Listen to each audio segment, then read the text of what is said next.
विद्यार्थियों रेलवे भर्ती परीक्षा की तैयारी कर रहे हैं। हाँ, अगर आप रेलवे भर्ती परीक्षा की तैयारी कर रहे हैं तो आपको हम बता दें, हम आपकी तैयारी को बेहतरीन कर पाएंगे अगर आप हमारे साथ जुड़ रहे हो तो। क्योंकि हम आपके लिए हाल ही में एग्ज़ाम हुआ था, आपको पता है NTPC CBT 1 स्नातक स्तर का, उसी भर्ती परीक्षा के प्रश्न पत्र कवर करा रहे हैं, वो भी डे बाई शिफ्ट बाई। और आपको बता दें, हम इस वीडियो के माध्यम से GK के 40 प्रश्न रहने वाले, और आपको पता होगा कि CBT 1 में 40 ही प्रश्न आए थे। हम एक पार्ट में पूरे 40 के 40 प्रश्न कवर कर देते हैं। और आप देखना चाहते हो तो आपको बता दें, RRB NTPC MCQ 2025 के प्रश्नों का समाधान और भंडारा के नाम से हमने एक प्लेलिस्ट बनाया हमारे चैनल पे, वहाँ पर आप जाके विजिट कर लीजिएगा। आपको मैथ्स का वीडियो, रीजनिंग का वीडियो, GK का, इस शिफ्ट का याद रखें, इस तारीख का, इस शिफ्ट का GK हो चुका है, मैथ हो चुका है, रीजनिंग एक पार्ट रह गया। क्योंकि हम भाई मैथ 30 प्रश्न का आने वाला है, रीजनिंग 30 का आएगा, 40 GK आएगा। तो हम 40 के 40 GK के एक ही पार्ट में कवर कर दे, लेकिन मैथ्स और रीजनिंग को दो दो पार्ट में कवर करना पड़ता है। तो इस पार्ट का सिर्फ आपका रीजनिंग रह गया, बाकी पूरा हो चुका है। तो आप जाके विजिट करें। हमने 5/6/2025 का पहला शिफ्ट का GK कवर करा दिया, 40 प्रश्नों का। सेकेंड शिफ्ट भी कवर हो गया। आज इस वीडियो के माध्यम से थर्ड शिफ्ट लेने वाले, याद रखिएगा, आपको दिखा देते हैं किस प्रकार से किस लेवल के प्रश्न आते हैं। आप खुद भी आप बखूबी सामने से देख सकते हो। और आपको अगर क्रॉस वेरीफाई करना है कि सर PDF गलत तो नहीं है, तो आप लोग कर सकते हैं, याद रखिएगा। चलिए लेके चलते हैं। मस्त सही, सटीक और ऑथेंटिक जानकारी मिलेगी, चिंता ना करें, घबराने की जरूरत नहीं है, हम आपके साथ हैं। जी भाई, फर्स्ट शिफ्ट का याद रखें, नहीं देखा जाके देखें। अगर आपने GK का तारीख वहीं सेकेंड शिफ्ट नहीं देखा तो जाके देखें, बन चुका है। चलिए, और आप तारीख वहीं देख पा रहे होंगे, समय मतलब ये थर्ड शिफ्ट का याद रखें। और हम थर्ड शिफ्ट का GK का 40 प्रश्न कवर करने वाले हैं। तो आप लोग लास्ट तक 40 के 40 कवर प्रश्नों को देखेंगे, समझेंगे टाइप अध्याय किस टॉपिक का, किस प्रकार का प्रश्न आ रहा है, किस सब्जेक्ट से। चलिए लेके चलते हैं। पहला प्रश्न याद रखें, आपको प्रश्न क्रमागत नहीं मिलेगा, याद रखिएगा, प्रश्न क्रमागत नहीं मिलेगा आपको, क्योंकि यहाँ मिक्सअप प्रश्न देता है। तो पहला प्रश्न आप देख पा रहे होंगे, भारत में मानव अधिकार संरक्षण अधिनियम कब पारित किया गया। तो हमें पूछ रहा है, जो मानव जो जाति है उसके संरक्षण हेतु एक अधिनियम पारित किया गया था भारत में, उसको पूछ रहा, याद रखें, वो आपका रहेगा 1993। याद रखिएगा, ये प्रश्न आपको SSC, bank, railway, state exam सभी वैकेंसियों में 100% सही, सटीक और जानकारी के साथ काम आने वाला है। तो भारत में मानव अधिकार संरक्षण अधिनियम 1993 में पारित हुआ था। नेक्स्ट प्रश्न आप देख पा रहे हो यहाँ पर, एक्सियोम मिशन 4 के एक भाग के रूप में अंतर्राष्ट्रीय अंतरिक्ष स्टेशन की यात्रा करने वाले पहले अंतरिक्ष यात्री कौन होंगे। शुभांशु शुक्ला, याद रखें, ये हाल ही में वर्तमान में हाल ही में ये गए हैं, याद रखिएगा। तो क्या है, एक्सियोम मिशन 4 के एक भाग के रूप में अंतर्राष्ट्रीय अंतरिक्ष स्टेशन, जिसे ISS कहते हैं, मतलब अंतर्राष्ट्रीय अंतरिक्ष स्टेशन की यात्रा करने वाले पहले भारतीय यात्री बन रहे हैं कौन, शुभांशु शुक्ला। ठीक है। और अंतरिक्ष में जाने वाले पहले व्यक्ति कौन है आपके भारत से, राकेश शर्मा। पहले अंतरिक्ष यात्री राकेश शर्मा। लेकिन यहाँ किस बात की बात कर रहा है, अंतर्राष्ट्रीय अंतरिक्ष स्टेशन पर जाने वाले पहले भारतीय यात्री कौन बने हैं, शुभांशु शुक्ला। अच्छे से कंठस्थ याद कर लीजिएगा।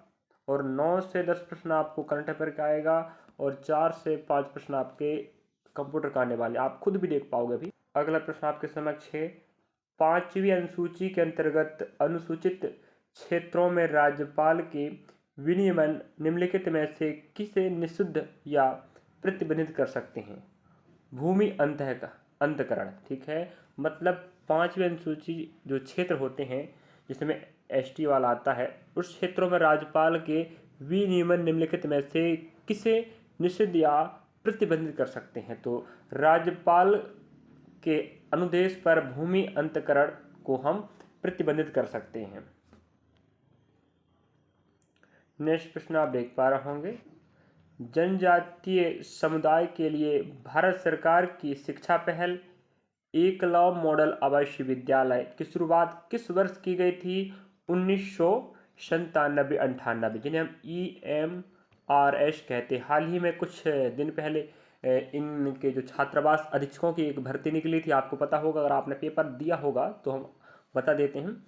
ठीक है, ये एकलव्य मॉडल रेसिडेंशियल स्कूल अंग्रेजी में कहते हैं, हिंदी में क्या बोलते हैं, एकलव्य मॉडल आवासीय विद्यालय की शुरुआत भारत सरकार द्वारा शिक्षा को बेहतर करने के लिए ओबी जनजाति समुदाय मतलब एसटी शेड्यूल कास्ट के विद्यार्थियों की शिक्षा को बेहतर करने हेतु भारत सरकार द्वारा EMRS की शुरुआत की गई थी 1997-98, याद रखिएगा। और अभी एक प्रश्न पूछा था आपको, भारत मानव अधिकार संरक्षण अधिनियम कब पारित हुआ? अभी आया था ना, याद है कि नहीं बताइएगा। क्या आया था अपना? 1993। इस बात को भी याद रखें। और आपको मैथमेटिक्स भी कवर हो रहा है, रीजनिंग कवर हो रहा है। अगर आपको बता दूं मैं, रीजनिंग की अगर आप 5 शिफ्ट भी देख लेते, कितने शिफ्ट? सिर्फ 5। अगर आप रीजनिंग के 5 शिफ्ट देख लेते हो तो मैं तो कहता हूं कि आप रीजनिंग को दोबारा पढ़ना ही नहीं। रेलवे का रीजनिंग सबका, जितने भी रेलवे की वैकेंसी सबके लिए सेम रीजनिंग रहने वाला है। भारतमाला परियोजना के अंतर्गत सीमा और अंतर्राष्ट्रीय संपर्क में सुधार के लिए कितने किलोमीटर सड़क का विकास किया जाना है? मतलब आपको पता होना चाहिए, भारतमाला परियोजना के तहत जो सीमा था अंतर्राष्ट्रीय संपर्क में कितने किलोमीटर का विकास किया जाना, वो आपका रहेगा 2000। ठीक है, 2000 किलोमीटर की सड़क सीमा का सुधार किया जाना प्रस्ताव संभावित है। अगला प्रश्न आप देख पा रहे होंगे, 26 मार्च 2025 को भारतीय रिजर्व बैंक द्वारा 8वीं राज्य स्तरीय समन्वय समिति की बैठक कहाँ आयोजित की गई थी? याद रखें, गंगटोक। और RBI भारत का सबसे बड़ा वित्तीय संस्था है या सबसे बड़ा बैंक है भारत का? 1 अप्रैल 1935 को इसका स्थापना हुआ है और इससे कई बार पूछता है। तो मुख्यालय वर्तमान में याद रखें मुंबई महाराष्ट्र में है, समझे।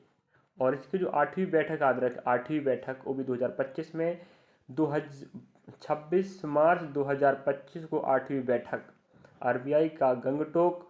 ये कहाँ पड़ता है भाई? सिक्किम राज्य में। सिक्किम राज्य की राजधानी गंगटोक में बैठक हुआ था। आप खुद भी अनुमान लगाते चलना कि कितने करंट अफेयर आ रहे हैं, कितने कंप्यूटर आ रहे हैं, कितने संविधान, कितने इतिहास, कितने भूगोल के प्रश्न आ रहे हैं। सन 2024 के लिए भारत की गरीबी दर पर भारतीय स्टेट बैंक की रिपोर्ट के अनुसार अनुमानित राष्ट्रीय गरीबी दर कितनी है? तो याद रखें 2024 के लिए जो गरीबी दर है वो कौन जारी किया है? भारतीय स्टेट बैंक कहता है कि अनुमानित राष्ट्रीय गरीबी दर 4 से 4.5 के बीच में है। मतलब 4% से हम 4.5% के बीच मान सकते हैं।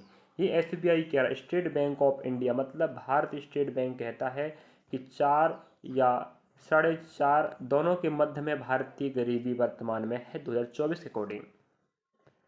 तो गरीबी दर इससे पहले प्रश्न पूछ चुका है।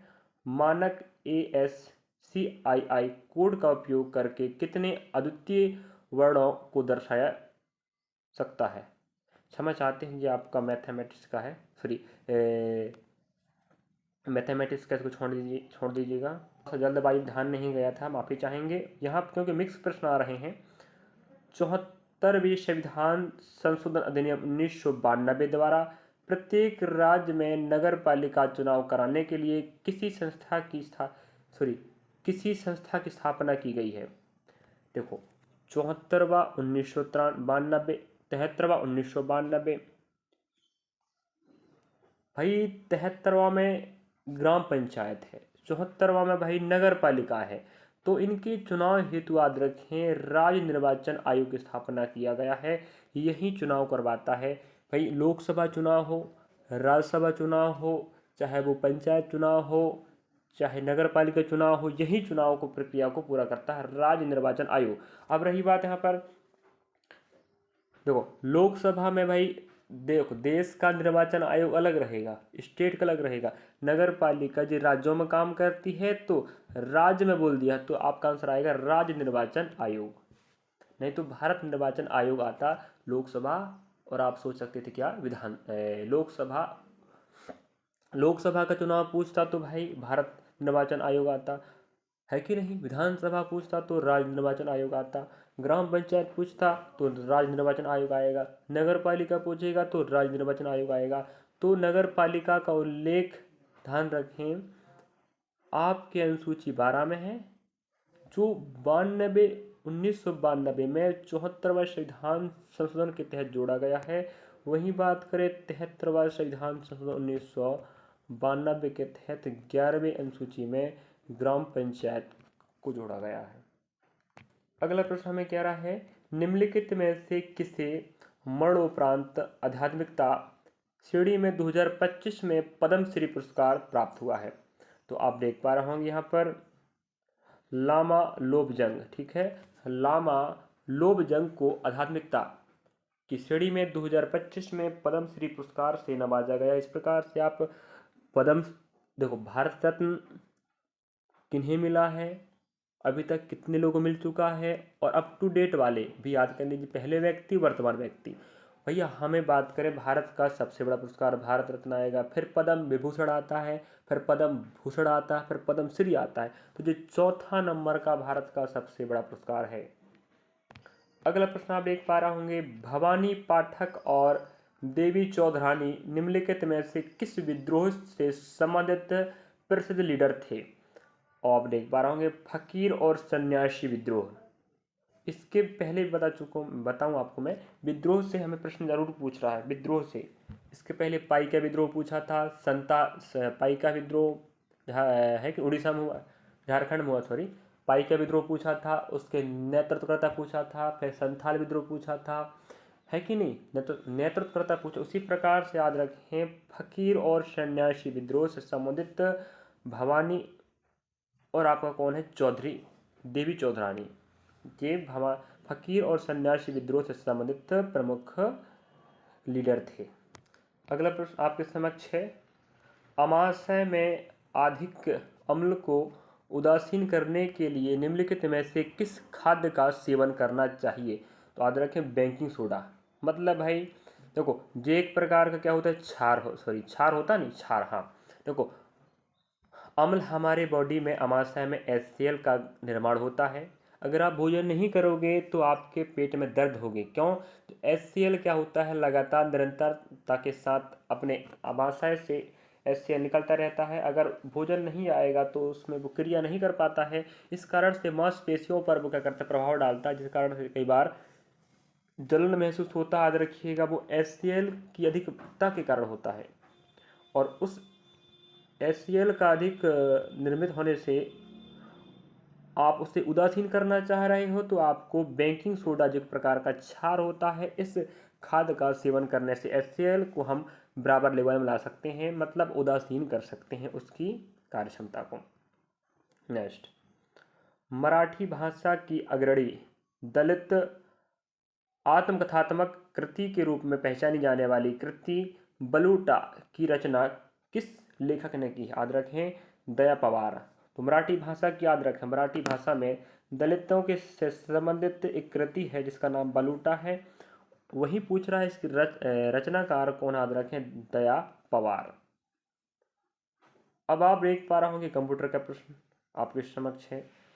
कंप्यूटर चालू कर रहने के दौरान डेटा को अस्थायी रूप से संग्रहित करने के लिए किस प्रकार की मेमोरी का उपयोग किया जाता है। मतलब कंप्यूटर चालू है, चालू रहने के दौरान डेटा जो आप देख रहे होते या काम कर रहे होते उसे अस्थायी रूप से संग्रहित करना चाहते हो तो आप किस प्रकार की मेमोरी का उपयोग करोगे। याद रखें वो रैम, ठीक है।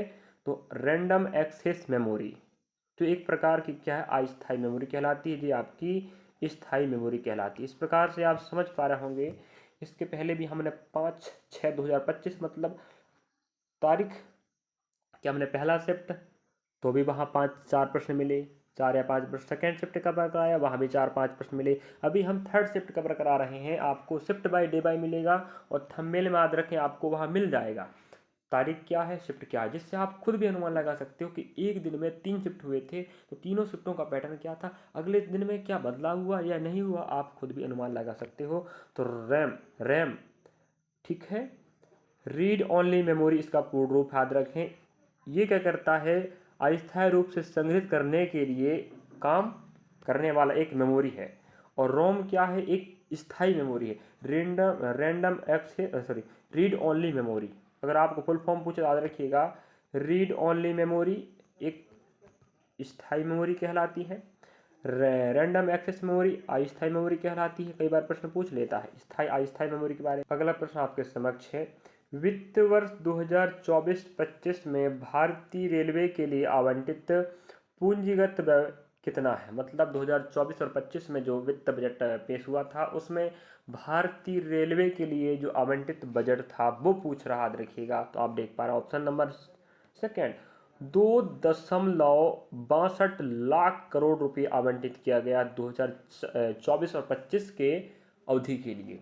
इस प्रकार से बजट का प्रश्न पूछ। अगला प्रश्न आप देख पा रहे होंगे, देखो अभी हमें फिर से कंप्यूटर का प्रश्न पूछ लिया, हम लास्ट 100 तक लेके चलेंगे, ध्यान रखें और आपको पता होनी चाहिए। 30 प्रश्न मैथ्स के आएंगे, 30 रीजनिंग के, 30 जी के जिसके 40 आएंगे, पूरे 100 नंबर का होगा, 1.5 घंटे का होगा, 1/3 नेगेटिव मार्किंग रहता है। जो आप प्रश्न देख पा रहे होंगे ना, ये सब पढ़ाया जाएगा, सब के सब पढ़ाया जाएगा, चिंता ना करो, बस विश्वास के साथ देखिएगा और अपने सहपाठियों को भी अवगत कराएं, वो भी पढ़ सकें। कंप्यूटर सिस्टम के कोल्ड बूट और वार्म बूट के बीच मूल अंतर क्या है। देखिएगा, कोल्ड बूट ऑपरेटिंग सिस्टम को पावर्ड ऑफ स्टेट से रीस्टार्ट करता है, जबकि वार्म बूट इसे रनिंग स्टेट से रीस्टेट स्टार्ट करता है। चलिएगा नेक्स्ट प्रश्न देखिएगा, साइंस का प्रश्न पूछा है, डीएनए के संदर्भ में पूरक शब्द निम्नलिखित में से किस गुणधर्म को संदर्भित करता है। मतलब डीएनए मतलब होता है डीऑक्सीराइबोन्यूक्लिक एसिड, जिसे वाटसन और क्रिक ने क्या किया था, खोज किया था। ठीक है, डीएनए की खोज वाटसन और क्रिक ने किया था।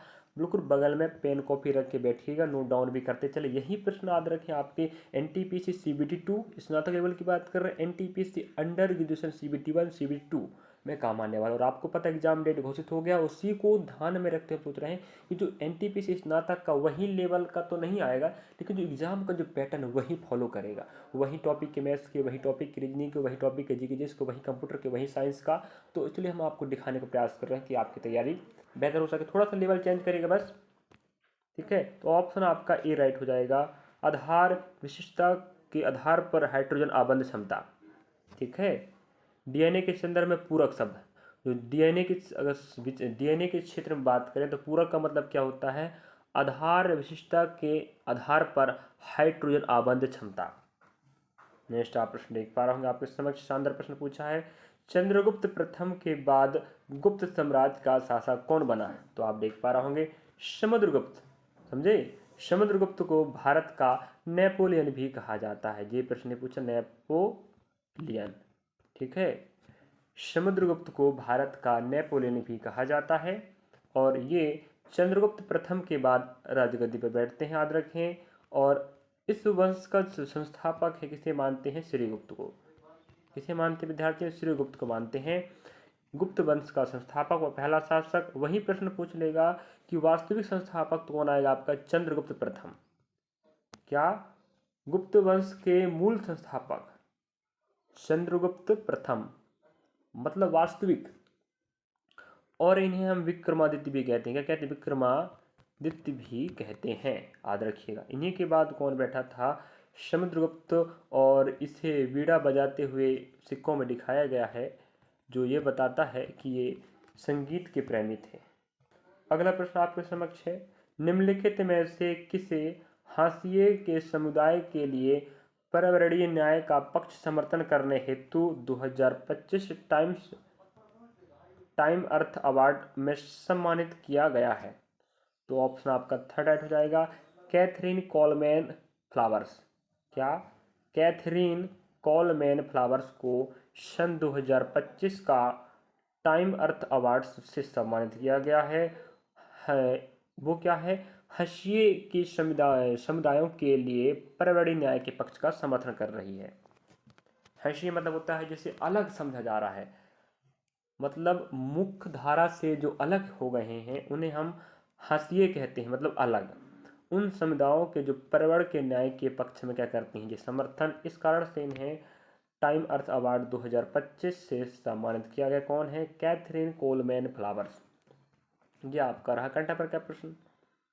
नेक्स्ट प्रश्न देख पा रहे होंगे, जनवरी 2025 में आयोजित हुए 18वें प्रवासी भारतीय दिवस सम्मेलन की थीम क्या थी? ध्यान रखें 2025 में हुआ था और रही बात 18वें नंबर का है और हर साल 9 जनवरी को, कब? 9 जनवरी को भारतीय प्रवासी दिवस मनाया जाता है और इस तारीख को दक्षिण अफ्रीका से महात्मा गांधी लौटे थे, इस कारण से इसे भारतीय प्रवासी दिवस के रूप मनाया जाता है। और ये 18वें नंबर का था 2025 का, अब 2026 में होगा 19वें नंबर का। हर समय हर साल इसकी थीम अलग अलग होती है और प्रश्न ऐसे चीज़ों को पूछता है। थीम भाई इसका थीम था ऑप्शन चौथा, विकसित भारत में प्रवासी जन समूह का योगदान। क्या? विकसित भारत में प्रवासी जन समूह का योगदान 2025 के 18वें प्रवासी भारतीय दिवस का थीम था। ये यही बस नहीं पूछेगा रेलवे में कि एनटीपीसी CBT 1 CBT 2 स्नातक चाहे 12 लेवल का ग्रुप डी हो जाए, ALP हो जाए, टेक्नीशियन JEE हो जाए, है कि नहीं? आपको SSC में भी पूछेगा ऐसे प्रश्न। तो आप और साथ में रही बात, याद रखें हम करंट अफेयर की क्लास भी लगा रहे हैं भर्ती परीक्षाओं को ध्यान में रखते हुए, तो करंट अफेयर की क्लास भी आप देख सकते हो और साथ में हम कंप्यूटर की क्लास भी संचालित कर रहे हैं, वहाँ आप कंप्यूटर भी देख सकते हो। बाकी आप RRB NTPC MCQ 2025 के प्रश्नों का समाधान भंडार क्लास में आपको मैथ्स का वीडियो, रीजनिंग का वीडियो, जीके जीएस का मिल जाएगा। लेकिन अलग से कंप्यूटर आपको पढ़ना है, CA पढ़ना, तो आपको अलग अलग जाके प्ले लिस्ट में चेक करना पड़ेगा। कंप्यूटर की समान कंप्यूटर में और करंट अफेयर का करंट अफेयर की लिस्ट में आपको मिल जाएगा। कुछ बच्चे नए होते हैं तो बीच में जानकारी बताना पड़ता है, तो आप मत सोचिएगा कि बीच में टिक टॉक होते रहते हैं करके। भारत में प्रवेश करने से पहले शकों को किस आदिवासी समुदाय ने पराजित किया था? देखिएगा शानदार प्रश्न पूछा है। भारत में जो शक आए थे, शक एक समुदाय था, तो जो शकों ने भारत में आक्रमण किया तो उन्हें सबसे पहले किस आदिवासी समुदाय ने भगाया था या पराजित किया था? याद रखें वो आपका ऑप्शन तीसरा राइट हो जाएगा, द यूहचिस। ठीक है, द यूहचिस नामक आदिवासी समुदाय ने भगाने का प्रयास किया था और पराजित किया था। अगला प्रश्न आप देख पा रहे होंगे, भारतीय राष्ट्रीय कांग्रेस जिसे हम INC कहते हैं, नेशनल, है कि नहीं, इंडियन नेशनल कांग्रेस के संबंध में निम्नलिखित में से कौन सा कथन सही है? अब कौन सा कथन सही है कह रहा, ऑप्शन कथन ए भी दिया है, देखिएगा। INC की स्थापना 1885 में एलन ऑक्टेवियन हुम ने किया था, बिल्कुल राइट बात है। वो आगे का डेट भैया 28 दिसंबर 1885 को मुंबई महाराष्ट्र में किया गया है। और हम एक बात और बता दें, हम जो अभी जो प्रश्न आप कवर हो रहे हैं आपको पता है जी, तो 5 तारीख का थर्ड शिफ्ट है। आपको बता दें हम NTPC स्नातक लेवल के जो प्रश्न जब भर्ती परीक्षा चल रही थी तो उसके लिए हमने क्या कवर है, जो आपका GK GS का हम एनालिसिस कवर करा रहे थे। ध्यान रखें वहाँ के प्रश्न हमने तो पेपर के पहले बताया था, हमारे पास तो पेपर के समय ना PDF था ना कुछ ना, फिर भी हमने अपने स्रोत के माध्यम से जो प्रश्न पत्र उठाए थे और उनका व्याख्या बता रहे थे। अभी हम जो प्रश्न कवर करा रहे हैं बिल्कुल सेम टू सेम प्रश्न मिल रहे हैं, तो आप लोग उस प्लेलिस्ट को विजिट कर सकते हैं अगर समय है आपके पास। तो GK GS का एनालिसिस, जहाँ पर आपको पेपर के पहले, पेपर के समय जो प्रश्न पत्र आ रहा था उसी का व्याख्या सहित आपको प्रश्न मिल जाएगा। नेक्स्ट, INC का पहला सत्र WC बनर्जी की अध्यक्षता में पुणे में आयोजित किया गया था। याद रखें WC बनर्जी, भाई WC देखो व्यामेश चंद्र बनर्जी तो ठीक है, लेकिन हमें एक बात समझ में आ रही है, यहाँ पर आपका ऑप्शन केवल ए राइट होगा। मतलब पुणे में नहीं हुआ था भाई, पुणे में नहीं हुआ था, मुंबई में ही हुआ था, याद रखिएगा, ये गलत है। भाई WC मतलब व्यामेश चंद्र बनर्जी ठीक है, व्यामेश चंद्र बनर्जी ठीक है जो पहले अध्यक्षता के रूप में काम किए, लेकिन पुणे में बैठक नहीं हुआ था, ये मुंबई महाराष्ट्र में ही हुआ था। तो इसलिए ऑप्शन आपका ए राइट हो जाएगा, दूसरा गलत हो जाएगा। हमने जो बात बोला है याद रखिएगा, आप लोग बिल्कुल प्लेलिस्ट को विजिट करें, करंट अफेयर वाला, कंप्यूटर वाला, और आप 2025 के प्रश्न पत्रों का समाधान वाला, और आप GK GS का एनालिसिस वाला, तो बढ़िया मजा आ जाएगा पढ़ने में, देखिएगा। बाकी जो आप प्रश्न देख पा रहे हैं याद रखिए, जो आपके रीजनिंग के हैं, मैथमेटिक्स के, सब आपको कवर होगा, बस धीरे धीरे कवर कराने का प्रयास करेंगे। अपने पास अभी 1 महीना बचा कह सकते हैं। CBT 2 कब होगा ये नहीं पता, लेकिन आपका NTPC CBT 1 तो स्नातक नहीं 12 लेवल का एग्जाम डेट कन्फर्म है। जनवरी 2025 में 7वें PM स्टिक एसटी बैठक के दौरान चर्चा की गई कि हीमोफीलिया के लिए भारत की पहली स्वदेशी CAR-T थेरेपी और जीन थेरेपी को किन संस्थानों के विशेषज्ञों द्वारा प्रस्तुत किया गया था। याद रखें, IIT बॉम्बे और सेंट जॉन्स हॉस्पिटल बेंगलुरु। क्या? हीमोफीलिया। ठीक है, हीमोफीलिया के उपचार हेतु जीन थेरेपी और स्वदेशी CAR-T थेरेपी को याद रखें IIT बॉम्बे और सेंट जॉन्स हॉस्पिटल बेंगलुरु द्वारा प्रस्तुत किया गया था। तो चिकित्सा एवं सूचना प्रौद्योगिकी का भी प्रश्न आएगा। अहिंसक प्रतिरोध और स्वशासन के सिद्धांतों को रेखांकित करने वाली पुस्तक हिंद स्वराज के लेखक कौन थे? महात्मा गांधी। है कि नहीं? वैसी बात आ रही, अहिंसक बोल दिया था तो आपको पता है कि हिंसा के पुजारी गांधी जी नहीं है, अहिंसा के पुजारी हैं। तो अहिंसा लगा है तो आप सोच सकते थे महात्मा गांधी। और आपको पता होनी चाहिए हिंद स्वराज एक पुस्तक है जिसके लेखक हमारे भारत के राष्ट्रपिता महात्मा गांधी द्वारा लिखित एक पुस्तक है। अगला प्रश्न आप देख पा रहे होंगे, आपके समक्ष कंप्यूटर का प्रश्न आया है। जब आप विंडोज ऑपरेटिंग सिस्टम में फाइल एक्सप्लोरर में किसी फाइल को सेलेक्ट करने के बाद डिलीट कुंजी प्रेस करते हैं तो क्या होता है? देखिएगा, फाइल को रिसाइकल बिन में भेज दिया जाता है। मतलब आप क्या करेंगे, विंडोज की बात हो रहा है। देखो हम आप, हाँ रही बात यहाँ पर कंप्यूटर, ठीक है कंप्यूटर की बात रही यहाँ पर। हम आपको बता दें कंप्यूटर की हमने क्लास चालू कर चुके हैं। हमने MS ऑफिस शॉर्टकट की पढ़ा चुके हैं, विंडोज शॉर्टकट की पढ़ा चुके हैं और कंप्यूटर का समान परिचय पढ़ा चुके हैं। आप जाके देखिएगा, सिस्टमेटिक कवर करने का प्रयास करेंगे। और आपको बता दें 4 से 5 प्रश्न कंप्यूटर का आएगा जी, गार्ड बांध दीजिएगा, रेलवे भर्ती परीक्षा में महत्वपूर्ण है। वहीं पूछ रहा है सीधी बात। देखो हम आपको बताते हैं कि विंडोज ऑपरेटिंग सिस्टम में अगर आप किसी फाइल को सिलेक्ट करने के बाद, है कि नहीं, विंडोज में आप देखा कोई किसी फाइल को आपने सेलेक्ट कर लिया, सेलेक्ट करने के बाद उसको आपने डिलीट कुंजी प्रेस कर दिया तो क्या होगा, वो कहाँ जाएगा भाई? वो कहाँ जाएगा? फाइल को रिसाइकल बिन भेज देता है। मतलब वो रिसाइकल बिन में चला जाएगा, वहाँ से आप फिर वापस भी ला सकते हो। समझे? नेक्स्ट प्रश्न, भारत के जनसंख्या के इतिहास में कौन सी अवधि मृत्यु दर में तीव्र गिरावट और लगातार उच्च प्रजनन दर की अवधि के रूप में दर्ज की गई थी? तो आप देख पा रहे हो ऑप्शन अपने पास ऑप्शन पहला है चरण थर्ड 1951 से 1981।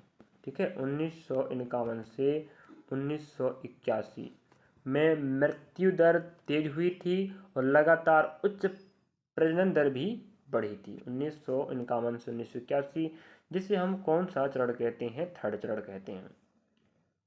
अगला प्रश्न, मार्च 2025 में भारत सरकार ने अतिरिक्त खर्च के लिए संसद से मंजूरी मांगी। किस क्षेत्र को वंचित क्षेत्रों में नेटवर्क अपग्रेड करने के लिए धन आवंटित किया गया था? यहाँ आप खुद देख पा रहे होंगे, नेटवर्क बोल दिया। अभी नेटवर्क मतलब क्या होता है? दूरसंचार क्षेत्र, है कि नहीं? सीधी बात में बकवास भाई। दूरसंचार को नेटवर्क अपग्रेड करने के लिए भारत सरकार ने 2025 में अतिरिक्त खर्च के लिए मंजूरी प्रदान की थी, मतलब अतिरिक्त पैसा देने का वादा किया था। तो नेटवर्क का मतलब क्या हो गया, आप समझ लीजिएगा, दूरसंचार मतलब टावर लगाने के लिए। अगला प्रश्न, भारत में 10,000 हेक्टेयर से अधिक कृषि योग्य कमान क्षेत्र वाली सिंचाई परियोजनाओं को खालिस्तान के रूप में वर्गीकृत किया गया है। प्रमुख परियोजनाएं मतलब देखो, सिंचाई क्षेत्र होते हैं, सिंचाई वाली परियोजनाएं होती हैं, याद रखें उन्हें भी अलग अलग क्षेत्रों में डिवाइड किया जाता है। अगर आपके पास भारत में जैसे बात करें 10,000 हेक्टेयर से अधिक भूमि है और वो क्या है, कमान वाले क्षेत्र, मतलब होता है कृषि वाली भूमि है, उसकी सिंचाई के लिए प्रमुख परियोजना के नाम से उसे अलग रखा जाता है। फिर देख पा रहे लघु परियोजनाएं मतलब जो इससे कम भूमि हो जाए, सूक्ष्म मतलब और कम हो, स्थानीय मतलब होता है जो छोटे छोटे स्थान पर जो परियोजनाएं तालाब बनाई जाती हैं उन्हें हम स्थानीय परियोजनाएं कहते हैं। सूक्ष्म मतलब छोटे स्तर पर, लघु मतलब और छोटा भाई। प्रमुख मतलब होता है बड़ी बड़ी परियोजनाएं जो सिंचाई के लिए महत्वपूर्ण। अगला प्रश्न, भारत में निम्नलिखित में से कौन सा क्षेत्र 16 वनों के लिए जाना जाता है? याद रखें जो 16 लिखा है, साल अलग होता है, सगुन अलग होता है, 16 अलग होता है, 16 वनों के लिए जाना जाता है। याद रखें आपका रहेगा पश्चिमी घाट। पश्चिमी घाट मतलब आप समझ पा रहे होंगे भारत में आप इस प्रकार से, ये पूर्वी घाट कहलाएगा, ये पश्चिमी घाट, यही घाट के बारे में बात कर रहा है। और इसके पहले भी आपको बता दें भूगोल के प्रश्न के रूप में पश्चिमी घाट पूर्वी घाट का प्रश्न पूछ चुका है, आपको पता होनी चाहिए वह। अगर आप क्रमशः शिफ्ट बाय डे बाय देखोगे तो आप खुद भी समझ सकते हो कि प्रश्न का पैटर्न क्या है। और मैथ्स और रीजनिंग की बात करूँ, मैथ्स रीजनिंग की चिंता ना करना भाई, मैथ्स भी बढ़िया सिखाऊंगा, रीजनिंग बढ़िया सिखाऊंगा। रीजनिंग तो जितना पढ़ाऊंगा उससे बाहर का नहीं आएगा, सोच लीजिएगा। हम भी दिमाग और तर्क लगा के पढ़ा रहे हैं, हम बेवकूफ़ नहीं है कि हम अपना और आपका समय बर्बाद करें। आपका समय भी कीमती है, क्योंकि आप घर वाले ने आपको बिल्कुल फिक्स समय दिया है। उस समय में आपको क्वालिफाई करना, पढ़ना लिखना, मन तन धन सब आपको देना पड़ता है, जो विशेष समय पर ही लगता है मन और तन भाई। तो आपको हम अपना समय और आपका समय बर्बाद नहीं होने देंगे। तो पश्चिमी घाट में 16 वन पाए जाते हैं। नेक्स्ट प्रश्न आप देख पा रहे होंगे अपने समक्ष, कंप्यूटर का प्रश्न आ चुका है भाई। यदि किसी नए संस्करण जैसे MS पावर पॉइंट 2021 में बनाए गए MS पावर पॉइंट प्रेजेंटेशन को कि पुरानी संस्करण जैसी MS पावर पॉइंट 2010 में ओपन किए जाने पर क्या होता है? देखिएगा, चौथा हो जाएगा आपका, फाइल सीमित फीचरों के साथ कंपेटिबिलिटी मोड में ओपन होती है। मतलब पुराने ज़माना का जो आपका MS पावर पॉइंट 2010 होगा, इसमें जो आपके पास फीचर होंगे बहुत कम होते हैं, लेकिन वर्तमान में जो MS पावर पॉइंट उसमें फीचर क्या है, ज़्यादा है। आप समझे कि नहीं भाई? वर्तमान में जो अप टू डेट जो ग्रेट आप कह सकते हो आधुनिक समय में जो भी फीचर बन रहे हैं या कोई भी उपकरण बन रहे हैं, बिल्कुल अप टू डेट होते हैं, जो पहले की तुलना में बेहतर व सही होते हैं। अगला प्रश्न आप देख पा रहे होंगे, भारतीय संविधान का कौन सा अनुच्छेद मौलिक अधिकारों का उल्लंघन करने वाले कानूनों को स्पष्ट रूप से शून्य घोषित करता है? Article number 30। मतलब क्या है, अगर आप मौलिक अधिकारों को उल्लंघन करते हो तो कानून को स्पष्ट रूप से शून्य घोषित करेगा। मतलब क्या है कि आप भारतीय संविधान के अनुसार अगर आप मौलिक अधिकारों को उल्लंघन करते हैं तो आपके अधिकार पूरी रूप से शून्य हो जाएगा, कोई भी अधिकार काम का नहीं रहेगा। आर्टिकल नंबर 13 कहता है। अगला प्रश्न आप देख पा रहे होंगे, बंगाली कवि जीवानंद दास को किस लोकप्रिय उपाधि से संबोधित किया जाता है?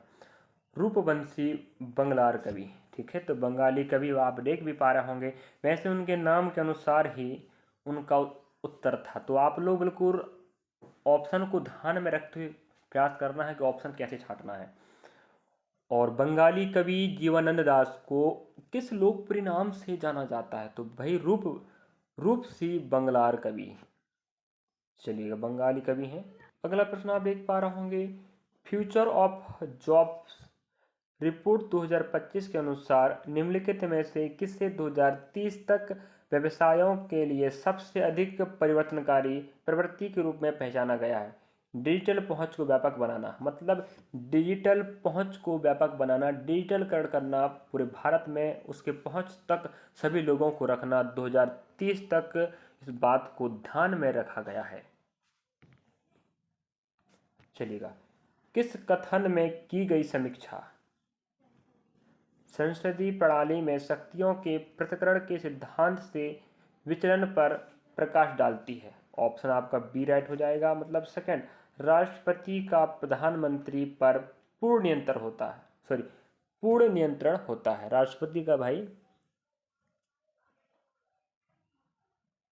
और वैसे तो भाई राष्ट्रपति का प्रधानमंत्री पर पूर्ण नियंत्रण तो होता है, लेकिन राष्ट्रपति सिर्फ नाम मात्र का राष्ट्रपति होता है, मतलब कार्यकारी, हाँ है कि नहीं। संघ का प्रमुख कौन? राष्ट्रपति होता है, लेकिन नाम मात्र का होता है, लेकिन जो काम करता है वो राष्ट्रपति नहीं, प्रधानमंत्री ही करता है। अगला प्रश्न आपके समक्ष है, मुख्य भूमि भारत में किस राज्य की तट रेखा सबसे लंबी है? देखिएगा, हमें पूछ रहा है मुख्य भूमि, मतलब होता है जो आपका पूरा मतलब पृथ्वी, पृथ्वी आप कह सकते, पृथ्वी नहीं, आप जमीन की बात कर रहे हैं, भूमि मतलब आप समझ पा रहे हैं जमीन, ठीक है, का कौन सा राज्य है जिसकी तट रेखा सबसे लंबी। इसके पहले हमें पूछा था पूर्वी तट रेखा कहाँ से कहाँ फैला, हमने बताया था भाई पश्चिम बंगाल से तमिलनाडु तक। उसी प्रकार अभी फिर पूछ रहा, देखिएगा हमें ज्योग्राफी का प्रश्न है भाई जी। मुख्य भूमि का सबसे लंबा तट रेखा हमारा गुजरात का। इसके पहले भी एक प्रश्न पूछ चुका है कि इनमें से कौन सा राज्य जिसकी तट रेखा नहीं है, तो शायद हमें कौन सा, राजस्थान, तो हाँ राजस्थान या कोई राज्य दिया था या पंजाब दे के रखा था शायद, मेरे ख्याल से हमने आंसर लगाया था, शायद सेकेंड शिफ्ट में है। तो देखिए ना, कनेक्टिविटी हो रहा ना, एक ही टॉपिक के प्रश्न पूछ रहा है। तो गुजरात की जो सीमा रेखा याद रखें सबसे लंबी तट रेखा मानी जाती है पूरे तट रेखीय राज्यों की तुलना में। अगला प्रश्न याद रखें, वक्फ संशोधन अधिनियम 2025 ने वक्फ बोर्डों की संरचना में कौन सा महत्वपूर्ण परिवर्तन पेश किया। गैर मुस्लिम समुदाय सदस्यों को शामिल करना, मतलब उनके जो समिति होगी वक्फ है उसमें जो मुस्लिम नहीं होंगे उन्हें भी क्या किया जाएगा, सम्मिलित किया जाएगा, याद रखें, इसको पेश किया गया है। और भी है यहाँ पर, याद रखें, जो चीज़ जोड़ा गया है संशोधन में, लेकिन यहाँ पर जो ऑप्शन दिया है वो क्या है, गैर मुस्लिम समुदाय के लोग या सदस्यों को भी उनके समितियों में शामिल किया जाएगा। जो क्या नाम दिया है, वक्फ संशोधन 2025 कहता है। जो वक्फ बोर्ड बनेगा उसमें गैर मुस्लिम सदस्य भी शामिल होंगे। इसका ही विरोध हो रहा था हाल ही में कुछ समय पहले, और आपको पता होगा। और मैं आपको एक बात बता दूं विद्यार्थियों, यहाँ से अधिकांश प्रश्न हमने एनटीपीसी का, मैं बता दे रहा हूँ, बार बार कहना पड़ रहा है, एनालिसिस, मैंने एनालिसिस कवर कराया था, याद रखें, आरआरबी एनटीपीसी जीके करके आप देख लीजिएगा। वहाँ जाके देखोगे तो पूरा आपको विश्लेषण मिल जाएगा, पूरा व्याख्या मिल जाएगी, यही प्रश्न मिलेंगे। और कुछ कुछ प्रश्न आपको नहीं मिलेगा लेकिन अधिकांश प्रश्न मिलेगा। मैं खुद यकीन के साथ कह रहा हूँ ना, मैं तो पेपर, हमारे पास पीडीएफ अभी आया है, पेपर के बाद आया, आंसर की आने के बाद पीडीएफ आया हमारे पास, हम तो उसके पहले ही बता चुके हैं। चलिए आप देखिएगा भाई, 2025 में किस भारतीय राज्य ने अवैज्ञानिक खनन पद्धति पर 1 दशक के प्रतिबंध के बाद वैज्ञानिक कोयला खनन शुरू किया है। मेघालय। मतलब क्या कहना चाह रहा है कि वहाँ पर जो खनन प्रक्रिया थी वो पूरी तरह से बंद थी, अब 1 दशक के प्रतिबंध के बाद वहाँ पर कोयला खनन चालू हो गया है। वो इकलौता राज्य आप देख पा रहे होंगे मेघालय है। अगला प्रश्न आप देख पा रहे होंगे, देखिएगा, प्रधानमंत्री आवास योजना शहरी की बात कर रहा है, क्योंकि प्रधानमंत्री आवास योजना ग्रामीण स्तर में दिया जा रहा है और शहरी क्षेत्रों में दिया जा रहा है। तो प्रधानमंत्री आवास योजना शहरी की बात कर तहत 2023-24 तक बनाए जाने वाले घरों की लक्षित संख्या कितनी है। मतलब 2023 और 24 तक, अभी तो 25 हो गया, लेकिन करंट का पूछा कि 2023 और 24 तक लक्ष्य रखा गया था कि शहरी क्षेत्रों में जो प्रधानमंत्री आवास योजना है कितने घर बनाए जाएंगे। तो 1.89 मतलब 1.89 करोड़ घर को बनाने का लक्ष्य रखा गया था, जो समय तक पूरा नहीं हुआ है। नवंबर 2024 में पीएम मोदी की किस देश की यात्रा 17 वर्षों में किसी भारतीय प्रधानमंत्री की पहली यात्रा होगी। नाइजीरिया। देखिए 17 वर्ष पहले, मतलब 17 वर्षों के बीच में कोई भी भारत का प्रधानमंत्री नाइजीरिया नहीं गया था, और 17 वर्षों के बाद भारत के प्रधानमंत्री नाइजीरिया गए थे, इसलिए प्रश्न पूछ रहा है, वो भी 2024 में। आपको पता होनी चाहिए हाल ही में वर्तमान में मोदी जी 5 देशों की यात्रा पर निकले हैं, उनमें से एक देश घाना है, और घाना का राष्ट्रीय पुरस्कार officer of the order the star of order कुछ करके ऐसा नाम से है, मुझे याद नहीं आ रहा ठीक ठाक। आप लोग कमेंट सेक्शन में बताएंगे कि 24वीं अंतर्राष्ट्रीय पुरस्कार घाना का राष्ट्रीय पुरस्कार प्राप्त हुआ है अभी हाल ही। याद रखें, ये भी प्रश्न आपके लिए बहुत महत्वपूर्ण है, जो आपकी भर्ती परीक्षा में बहुत सटीक सही जानकारी के साथ प्रश्न पूछने वाला है, पूछेगा। जो 24वें नंबर की याद रखिएगा, घाना की पुरस्कार है ऑफिसर ऑफ द ऑर्डर, इतना तो मुझे याद है, लेकिन पीछे का थोड़ा सा याद नहीं आ रहा है, स्टार ऑफ द ऑर्डर कुछ है करके, तो आप लोग क्रॉस वेरीफाई कर लीजिएगा। यकीन के साथ बोल रहा हूँ, प्रश्न छपेगा ये वाला। चलिएगा, यहाँ पर आपको बता दें, प्रश्नों का जो सिलसिला था 40 प्रश्नों का समाप्त हो चुका है, और आपने देखा होगा 40 प्रश्न, आपने पहला पार्ट देखा है, तारीख 5 तारीख का नहीं देखा देखो, 5 तारीख का सेकंड पार्ट शिफ्ट मतलब नहीं देखा देखो, 5 तारीख का थर्ड शिफ्ट नहीं देखा देखो। तो तीनों शिफ्टों को देख लीजिएगा। अगर आप तीनों शिफ्टों को देख लेते हो तो आप तर्क वितर्क कर पाओगे कि भाई किस अध्याय से, किस सब्जेक्ट, इतिहास से, भूगोल से, राजनीति से, अर्थशास्त्र से, करंट अफेयर से, खेल से, संविधान से, आपका कंप्यूटर से, साइंस से, किस टॉपिक से, किस सब्जेक्ट से कितने कितने प्रश्न आ रहे हैं। आप तीनों को तुलना करो, पहले वाले में उतना ही आया, सेकंड में उतना ही आया, थर्ड में उतना ही आया, हाँ वही वही उतना ही आ रहा, मतलब जितना वहाँ पर पूछा है फिक्स कह सकते हो। 1 2 3 3 3 पर जो भी आ रहे हैं आप देख पाए होंगे। हम मिलेंगे नेक्स्ट पार्ट में। वीडियो अच्छा लगा तो लाइक सब्सक्राइब कमेंट कीजिएगा। वीडियो के लिए हम लगातार बने रहेंगे। आप इस बात को समझिएगा तो हम भी समझेंगे कि बच्चे हमारे साथ लगातार बने हैं, हमें देख रहे हैं, हमें फॉलो कर रहे हैं, हम उनके साथ चलेंगे और मैं बेहतर तैयारी करवा के दूंगा। ये बात आप गार्ड मान लीजिएगा। हमें बता चुका है, कंप्यूटर के प्ले स्टोर में जाकर देख लीजिएगा, करंट अफेयर का देख लीजिएगा, और आप इस जो पीडीएफ अभी कवर हो रहा है मैथ्स का, रीजनिंग का, जीके जस का। और बताओ मेरे विद्यार्थियों, रीजनिंग मैथ्स रीजनिंग की बात करूँ, चिंता मत करना, तुम चिंता मत करना, 1 महीने में मैं तुम्हारा मैथ्स का तैयारी करवा दूंगा। बस तुम पर डे प्रयास करना कि जितना प्रश्न दे रहा हूँ वही वही टॉपिक का प्रश्न रिपीट होगा, वही वही कॉन्सेप्ट देखिएगा। रीजनिंग तो बाहर से आएगा ही नहीं। एक बार अब अगर आपने 5 से 6 अगर शिफ्ट भी कवर कर लिया तो समझ लीजिएगा रीजनिंग तुम्हें पढ़ना नहीं पड़ेगा। अगर तुम्हारा बेसिक क्लियर है, अगर आप फ्रेशर वाले बच्चे हो, माना जाए आप पहली बार 12th लेवल का ही एग्जाम देने बैठ रहे हैं तो बड़ी दिक्कत की बात है, लेकिन आप पहले तैयारी कर रहे हैं तो दिक्कत की बात नहीं है। मैं मैथ्स भी नैया पार करा दूंगा, देखना तुम। बस थोड़ा सा समस्या हो जाता है, स्पेस हमारे पास कम पड़ता है तो हम समझाने में थोड़ी सी समस्या हो जाती है, तो बाकी हम आपके लिए तत्पर लगे हैं। बस मेरा सहयोग करना मेरे प्यारे विद्यार्थी, मैं आपके साथ हूँ, हर समय आपका प्रयास करूँगा, आपको सहयोग के साथ मैं आपकी बेहतर भविष्य बनाऊँगा। मिलेंगे नेक्स्ट पार्ट में। पढ़ते रहें, हम आपके साथ हैं। लोग तुम्हें ताना देंगे, तुम कुछ नहीं कर पाओगे, तुम कर पाओगे, तुम कर पाओगे तभी जब मेहनत कर पाओगे ना। Thank you for watching.